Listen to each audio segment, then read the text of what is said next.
Jeudi 26 avril, bonjour à toutes et à tous, bienvenue sur Grand Lille TV, ravi de vous retrouver pour une nouvelle édition matinale. Voici d'abord vos prévisions météo du jour, avec un temps ensoleillé partout dans la région, quelques passages nuageux sans conséquence, le ciel restera bien dégagé tout au long de la journée.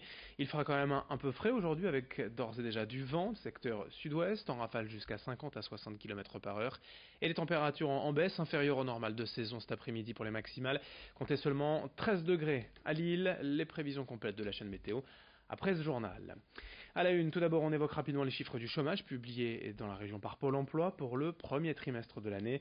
La situation est bien différente dans les deux départements, vous le voyez, avec une forte hausse dans le nord, plus 2,2% par rapport au début d'année 2017, 182 140 chômeurs, soit 4 000 de plus qu'il y a un an.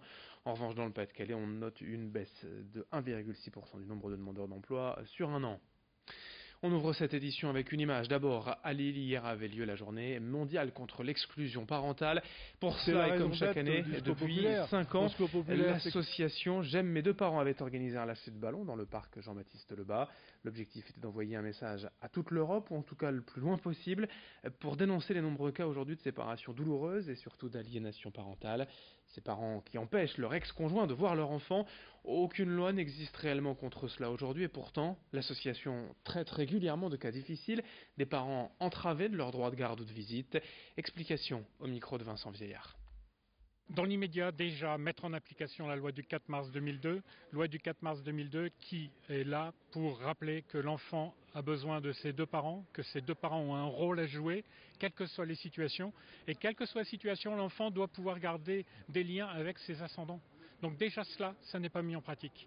La deuxième chose, c'est qu'effectivement, quand il y a des conflits de ce genre, il faut qu'il y ait des expertises qui soient menées pour pouvoir déceler ces parents qui sont dangereux, manipulateurs pour les enfants et qui peuvent ruiner non seulement l'avenir d'un des deux parents, mais surtout l'avenir de ces enfants-là. Le 24e congrès du syndicat Force ouvrière a lieu cette semaine à Lille, un événement pour près de 3500 délégués syndicaux venus de toute la France. Ce rendez-vous marque notamment la fin du mandat de Jean-Claude Mailly, secrétaire général depuis 2004.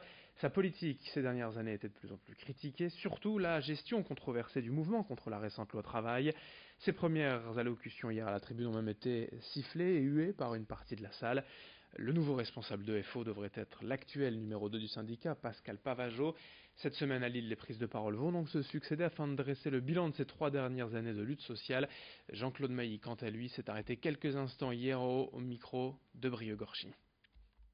Ça débat beaucoup par exemple sur la période, là on est sur la première partie du congrès, c'est la période passée, donc ce qui s'est passé avec les ordonnances sur le travail notamment, ça débat beaucoup là-dessus.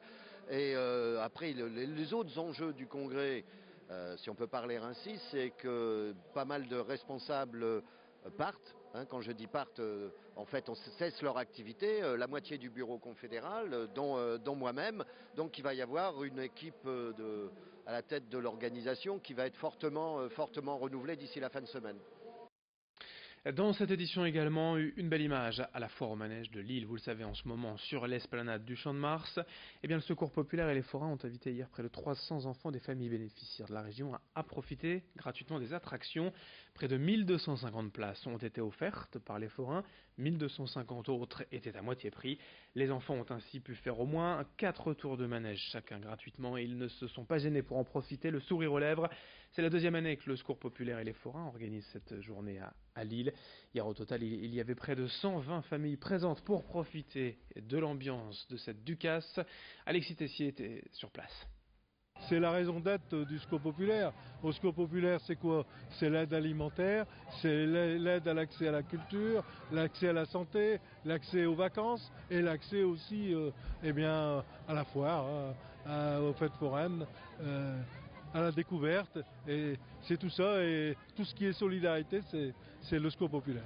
C'est des personnes qui n'ont pas beaucoup de ressources, qui sont en grande difficulté et qui viennent d'abord chercher l'aide alimentaire et l'accès, ce que je disais, l'accès à la culture, à toutes les actions possibles et imaginables qui ne peuvent pas se payer. À Roubaix, une pétition a vu le jour ces derniers jours sur Internet pour demander à Bernard Arnault, natif de la ville, surtout première fortune de France, d'investir dans l'économie locale. Le PDG du groupe LVMH disposerait de 72 milliards de dollars de patrimoine selon le classement annuel du magazine Forbes, qui en fait aussi la 4e fortune mondiale. Deux entrepreneurs roubaisiens ont ainsi fait le constat qu'avec 1% de sa fortune, Bernard Arnault pourrait offrir à Roubaix près de 500 millions d'euros, une somme qui serait investie dans un fonds d'investissement pour aider la ville à sortir de sa situation précaire. L'argent servirait notamment à la rénovation urbaine, à l'économie, à l'emploi, à la formation. Explication au micro de Vincent Vieillard. Il y a un truc qui s'appelle The Camp à Aix-en-Provence, qui est une sorte de laboratoire à la fois d'innovation, qui est un laboratoire écologique et qui est un laboratoire alors pas vraiment d'incubation, plutôt d'accélération de start-up. C'est à une échelle plus réduite puisque c'est uniquement 40 millions qui ont été mis par un entrepreneur qui malheureusement est décédé aujourd'hui et qui a réussi à mobiliser 40 millions additionnels avec soit des fonds publics, soit des investissements bancaires dans ce développement. Donc ça c'est un projet. L'idée à Roubaix c'est pas un projet, il faut en faire 10, 15 des projets comme ça. Parce que ce dont Roubaix a besoin, c'est pas du ruissellement, c'est un plan Marshall. Et puis on termine ce journal avec ces images du traditionnel marché aux fleurs de la Grand Place à Lille. Fin avril, les fleuristes viennent s'installer sur les pavés pour vendre leurs bouquets, plantes et cactus directement au cœur de la ville. Existant depuis 1829, ce marché rassemble cette année 5 fleuristes qui seront présents jusque samedi. Mais l'événement est une institution en péril, les professionnels sont de moins en moins nombreux. Il y a 20 ans, les fleuristes occupaient quasiment toute la place sur plusieurs allées. Aujourd'hui, ils ne sont donc plus que 5 à défendre ce marché aux fleurs. Rudy, fleuriste de la région, accompagne son père depuis 18 ans. Il est au micro d'Alexis Tessier. Alors, le marché aux fleurs, ça a lieu une fois par an. C'est toujours à partir du dernier mercredi d'avril pendant 4 jours. C'est l'un des plus anciens marchés historiques, qui malheureusement, il n'y en a plus pour très longtemps. Du fait qu'il y a de moins en moins de commerçants, il n'y a personne qui reprend. Là, cette année, on n'est plus que 5 commerçants. Là. Donc, faut en profiter parce qu'il y aura bientôt plus lieu ce marché. Le commerce est un peu dur, les enfants ne reprennent pas. Donc, avec tous les commerçants qui ont pris leur retraite, les enfants n'ont pas repris. Du coup, le marché a vraiment fortement diminué. Là, il y a... On est au moins une quinzaine de commerçants en moins par rapport à il y a quelques années.